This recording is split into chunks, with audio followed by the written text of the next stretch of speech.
Hey everyone, how you doing today? As promised, we have Jonathan Twomley as part of our expert series this morning. How you doing, sir? I am doing great. How are you, Michael? I'm doing wonderful, man. I'm actually smiling as we just closed out episode 1. Unemployment claims are under 700 grand. Yes. Yeah. But you know what? We're real estate guys. And one of the things that we need to appreciate as the economy comes back, as a 7% GDP in the US is really possible this year, right? 7% GDP growth, really possible. One of the side effects, if you will, is the naturally or abnormally low interest rate period is going to end. We are going to see interest rate rises eventually. And I just want to talk about that with you because it really impacts potentially multifamily. It can impact affordability and single family. Interest rates, at least in my world, they're the biggest line item of my expenses. So, you got to pay attention. So what do you think? Yeah, no, I mean, interest rates are going to go up, right? The Just point question blank, is, they're going to go up. they're going to go up. The question is, by how much and by what, How, yeah, right? how And fast and how so, much exactly? Yeah. exactly, how fast and how much. And the Fed has said, well, we're keeping interest rates low for the next couple of years, but that's not unanimous, right? And it's also not Yes. in stone. There are some people some Fed chairman, some board members, sorry, who believe that interest rates are going to rise faster than that because the economy is growing so fast and inflation may become an issue. So, and on top of it, the bond market has its own things to say about this. And bond yields have been rising as people have been selling bonds in Mhm. anticipation of more inflation, right? So, uh, interest rates are going to go up. There's also, just sort of as a policy measure, the Fed is under some pressure to quote unquote normalize interest rates, right? Yeah, agreed.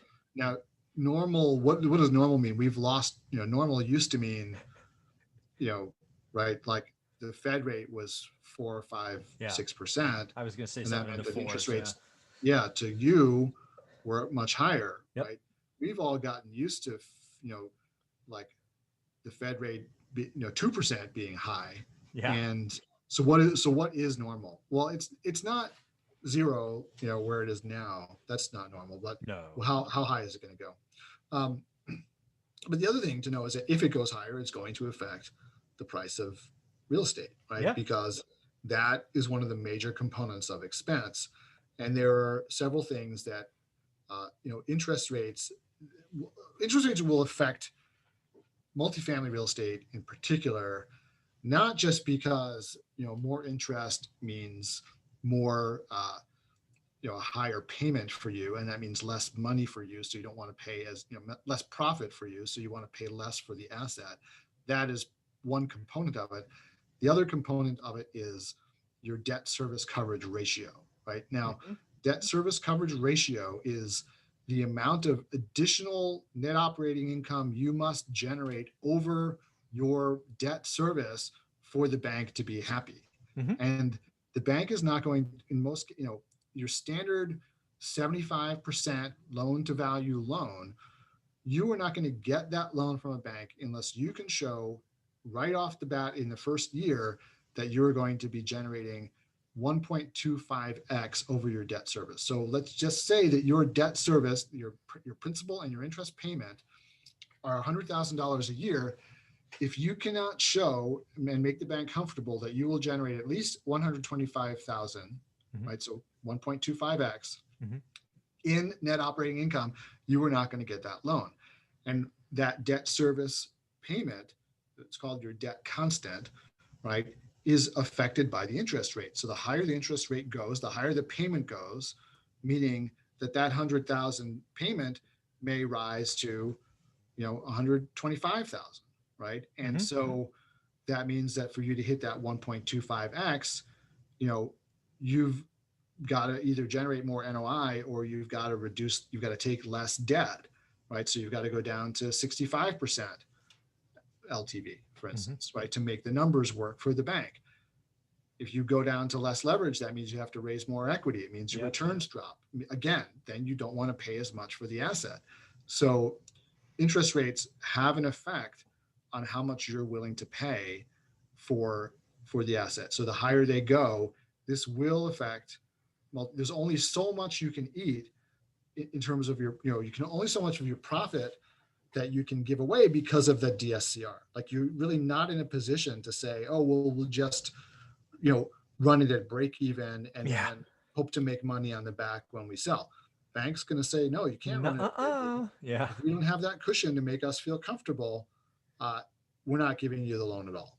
Yeah. So that's how that affects things. And you can't really financially engineer your way out of that problem by, you know, adding supplemental debt or by adding preferred equity or anything. It doesn't help you because the bank is just they're just going to look at what is the net operating income, what is the debt service, is it 1.25x? If it's not, too bad for you, you're not getting full proceeds on this asset. So, and I've been in that situation this year. Basically, the story of my life has been the words debt constraint. This asset is debt constrained. I look at a deal, I'm like, okay, this looks interesting. I underwrite it, I send it to my mortgage broker. My mortgage broker comes back and says, you have a debt constraint problem on this deal. You can't get full proceeds at that price, at the price that the seller is asking. Mm-hmm. Right. So obviously you have to offer less. But that, so that's the story of my life over the last year, debt constraint. So I don't know, frankly, who is like what people are doing to get around that problem. I guess they're raising more equity, but then you have this issue, like certainly as a syndicator, the more equity you raise, the lower the returns are, the harder it is to hit that 8% preferred return that everybody seems to want. Yeah. The harder it is to generate any money for yourself on top of it. So I think a lot of the assets that are getting purchased are by groups that don't care about that, right? They're well-funded, private individuals. Well, I think there's two equity. answers. I think there's the one side of the coin. Yeah, there's insurance funds or hedge funds or whatever that they just need to place capital, right? Right. Those are the deep pockets you're referring to. But let's be clear. I'll talk about the other side of the coin. I think there's bad deals being done today. I think I just think there's bad deals being done today that could really hurt folks.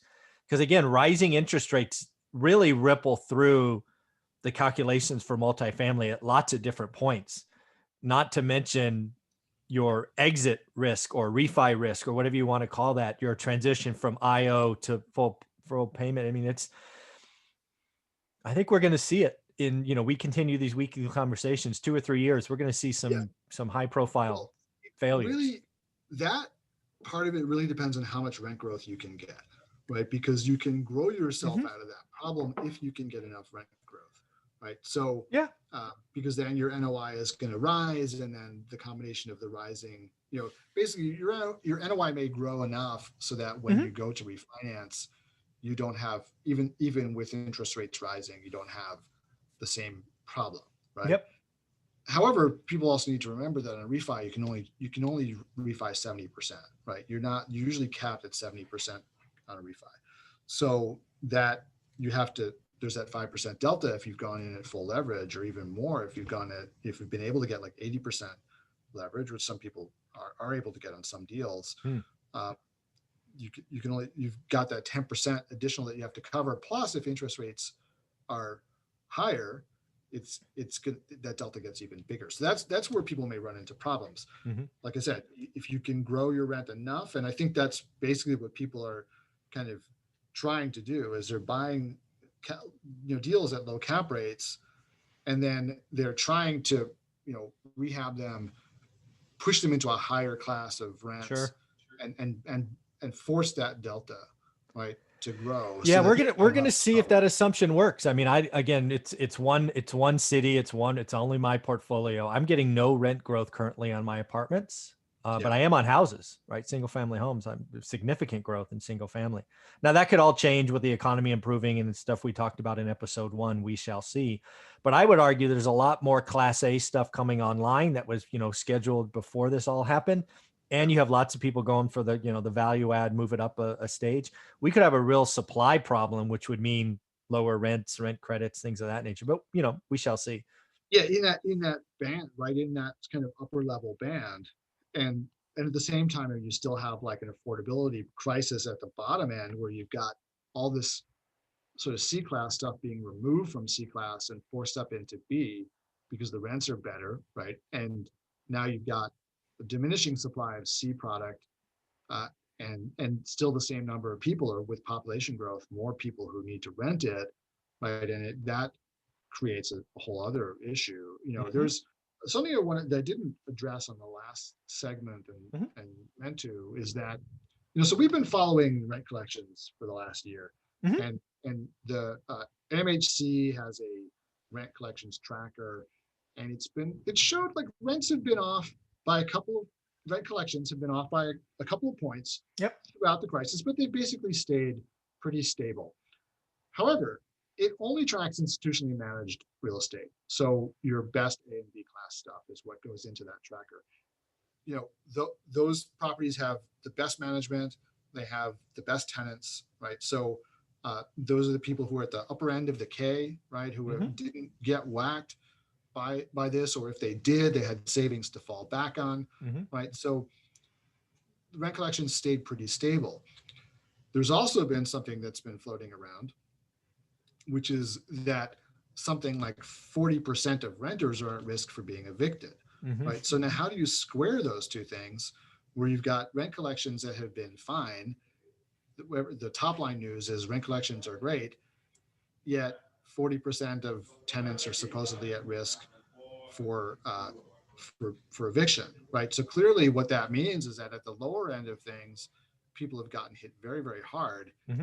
And I've actually seen some of these deals where 25% of the rents weren't collected last year, right? Yeah. And um, a lot of people are quick to blame the eviction moratoriums. Probably that has something to do with it, but I don't think that 25% of your tenants are gaming the system, right? I think you may not be able to get rid of them, and maybe they're not paying you, but they're not, they're there perhaps because you can't evict them. Right. But the assumption that among that class of renters, that like you're going to get rid of this person and somebody who can pay is going to be right behind them, I think has been kind of a faulty assumption all along. But we haven't been able to demonstrate whether that's true or not, Hmm. because the market has been frozen because of these eviction moratoriums. So Yeah. my suspicion has always been that once people are going to, once the eviction moratoriums are lifted, they're all going to run out there eagerly trying to evict as many people as they possibly can, and they're going to be like, doors are open, guys, come on. And Mm. all they're going to get is a bunch of people who were just evicted from the last place, Hmm. and therefore can't pass their screening process, Yeah. right? No, you're right. And so and I think that the moratoriums just have basically prevented this from being understood. And I think that a lot of people, frankly, who are buying C property right now on the theory that, well, as soon as we get rid of this bad debt, it's Right. all going to be great, and therefore it's worth paying essentially the pre-COVID price for this thing, are going to have some real trouble, for the first year or so, Oh, at easy, least, of operating easy. the property, just finding qualified tenants. And um, and if they're not deep pocketed and can afford to pay their mortgage, Yeah. they're going to be in a lot of trouble. So Totally agree. yeah. Yeah, totally agree. Well, let's talk about single family and rising interest rate, because there's obviously impact there as well. Something I track and use as almost gospel for me is the affordability index. The affordability index, one of the most important factors of that is interest rate, because for me, the affordability index is on payment, and it's price, interest rate, and income, right? Are kind of the three variables that go to do that. And rising rates with rising prices is a bad combination, right? So my market of Fresno, California, last time I checked was a 47. You continue to get kind of 10, 12% appreciation for another year. You go from a 3.03 to a 4.03 or 4.5. You can see affordability crash, which is just going to mean less yes answers. You're going to go from roughly half the people qualifying or being able to, if they wanted to 25% or 30%. I mean, it rising interest rates, it will impact single family, but to the point is how much and how fast. These little upticks that we're seeing, they'll just start pulling people off slowly. What could happen also is we see more supply coming on. So I think what rising interest rates are going to do for single family is really slow the market down, and hopefully get us back to this normal balanced of 4 to 6 months versus really in Fresno today, it's 3 weeks. I mean, I've never seen 3 weeks of inventory. It's just nuts. So that's what I think is going to happen. The other thing with single family is we don't have that future risk, right? People have locked in 30-year debt. What I don't think people are talking about in single family that's important is what usually happens is you move in, you're 26, 27, 33, whatever, get your first home. If you did that in the last 3 years, right? You got a good deal. You got, 30-year debt, let's say is 3%. Then life goes by. Now it's suddenly 2027. You're making a little bit more money. You got an extra kid or maybe two. And you're like, dude, we need more space. But here's the problem. You're going to sell your 200K house and want to move to a 300K house. Unfortunately, not only are you looking at an extra 100K of debt, you're going to take all of that debt and now you're going to put a 4.5 or a 5.1 30-year mortgage. There's going to be lots of people that don't move because that cheap 3% interest they had 7 years ago, they don't want the double whammy, right? Bigger debt, two points of interest, freaking their payments will explode. So I think people don't realize how slow that move up process could be in 4, 5, 6, 7 years. What do you think? Well, I mean, look, this has been a problem for a while as it is, right? Because the exploding run up in real estate prices has made it. If you just think about like, well, you're in your $200,000, home, and you want to move up to the $300,000 home, and they're both appreciating by 5% a year. That means off a larger base, that larger home is appreciating fast. It's getting further and further away from you. Agreed. In terms of like what your equity in your home is going to cover, right? And I think that the market has been, and it happens at every level, right? The people who have the $300,000 home who want to then move to something else or somewhere else, they're like, well, if I sell this, what am I going to buy, right? I mean, for years I was thinking like, I want to sell my apartment and capture all the appreciation that we've gotten, right? But where am I going to go, right? So it's then, and even aside from affordability, it's like, who wants to get into this? When the market was functioning better and you had a good supply, a good inventory on the market, you could go and find what you wanted and you could do a double closing and you wouldn't have to be tearing your hair out. Like, can I sell my place? Or if I can sell my place fast, can I find some place to move? Do I have to like rent for a while and move 2 times in a year when I find a place? Like all that stuff you didn't have to worry about. Yeah. Whereas now that's all going into people's calculations as well. How much of a pain in the neck is it going to, is the pain in the neck from moving going to be more than the pain in the neck of just staying in the small space? Yeah. Right. And I think for a lot of people, it's like, well, we stay in the small space, or like in our case, we'll stay in the small space, but we'll buy a place out of town that we can escape to when we're pulling our hair out. Right. So rather than moving, we basically like have stopped looking for the next move up since we bought the place upstate, because we're like, okay, we're good. Yeah. We don't need it now. Yeah. Right. So it's just the pressure is off. So I think and there's lots of reasons behind this. It's hard to build if you've got areas that are built up already. You can't, you've got exclusionary zoning, you can't build anymore. Yeah. Like, you live in town X basically has no more open land. Right. Everything's zoned for 2 acres or whatever. You can't build anything, right? Yeah. You can't, there's no new supply. So all that happens is prices just go up, right? And either you've got to like pay up or you got to move out, right? Yeah. And a lot of people don't want to do that. They're locked into schools or locked into jobs. The market has, because of the difficulty of building, the market has really, and it's everywhere, right? The only places where this is not a problem is some states in the South and West where they still have like ample open land, right? But then you've got another problem, which is like, how far out are you going to move and how much traffic do you really want to deal with? No, totally agree. To get to where you work. Yeah, so, I think all of those are decisions that people are going to deal with and will deal with in the future. But I think it's worse, right? Your example of 200 to 300 homes makes a lot of sense, right? Because again, if it goes up 5%, this goes up 15, this goes up 10. But that was made up a little bit over the last 20 years because the interest rate on average over terms would be lower, right? So you could kind of make it up on payment. Now what's going to happen is the interest rates are falling too. If they're consistently falling, then like you can catch up to that extra. Exactly. Right? That's what I'm trying to say. But now if interest rates go the other way, That's Yeah. going to push you farther and farther away. I think it's really going to freeze transactions in like 2024 to 28. They're going to be lower than they normally would be because I think interest rates will be a point to a point and a half higher. And I think single family is going to feel it. Yeah. Well, this has been a lot of fun. I can't wait for episode number 3. That's going to be fun talking about multifamily and single family. We're going to get after it. Absolutely. You want to talk about multifamily Yes, launchpad? yes, absolutely. So thank you for bringing that up. So we've got, just want to remind everybody that my multifamily launchpad real estate, multifamily real estate investment program is open until tomorrow, Friday, if you're watching this. So Friday the 26th is the last day that you can get into this. Otherwise, you'll have to wait another 6 months till September. That's the next open enrollment period.